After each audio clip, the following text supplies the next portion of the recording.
So guys, this is the new and latest model of SD501EX. So as usual, it's a box type. So let's give an intro. Same purpose, just like the SD501. This is the 9.5. The 8.5, which is the clear copies. And the H9.0. And then we have clean water.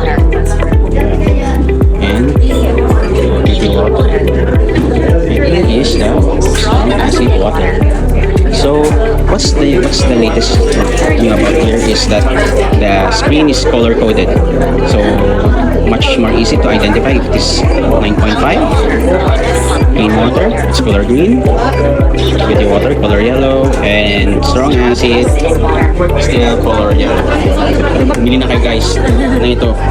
Para hindi na kayo Kung hindi nyo kaya yung K8, eto SD501.